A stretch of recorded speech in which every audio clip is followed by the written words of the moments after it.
2009 থেকে 2023 সালের মধ্যে আওয়ামী লীগ সরকারের আমলে বাংলাদেশ থেকে প্রায় 23,400 কোটি ডলার বিদেশে পাচার হয়েছে। প্রতি বছর গড়ে 1,80,000 কোটি টাকা পাচার হয়েছে বলে জানিয়েছে শ্বেতপত্র প্রণয়ন কমিটি। 1 নভেম্বর প্রধান উপদেষ্টা ডক্টর মোহাম্মদ ইউনূসের কাছে এই প্রতিবেদন হস্তান্তর করা হয়। প্রতিবেদনে উল্লেখ করা হয়, দুর্নীতিগ্রস্ত রাজনীতিবিদ, ব্যবসায়ী এবং আর্থিক খাতের অসাধু ব্যক্তিরা এই অর্থ পাচারের সঙ্গে জড়িত। শ্বেতপত্রে বলা হয়েছে, দেশের মোট দেশজ উৎপাদনের 3.4% সমপরিমাণ অর্থ পাচার হয়েছে। বিদেশে বাড়ি কেনা এবং বিনিয়োগের মাধ্যমে এই অর্থ পাচার করা হয়েছে। বিশেষত যুক্তরাষ্ট্র, কানাডা, সংযুক্ত আরব আমিরাত, মালয়েশিয়া এবং সিঙ্গাপুরে পাচারের বিষয়টি তুলে ধরা হয়।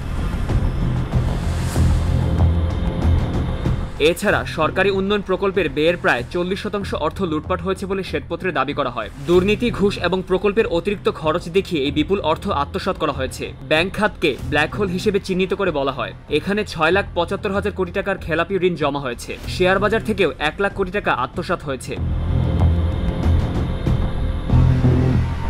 বিশ্ব ব্যাংকের সাবেক অর্থনীতিবিদ জাহিদ হোসেন বলেন, আওয়ামী লীগ সরকারের সময়ে পরিসংখ্যানকে রাজনৈতিক হাতিয়ার হিসেবে ব্যবহার করা হয়েছে। উন্নয়নের নামে ভ্যানিটি প্রকল্প অগ্রাধিকার পেয়েছে, যা অর্থনীতিকে ধ্বংস করেছে।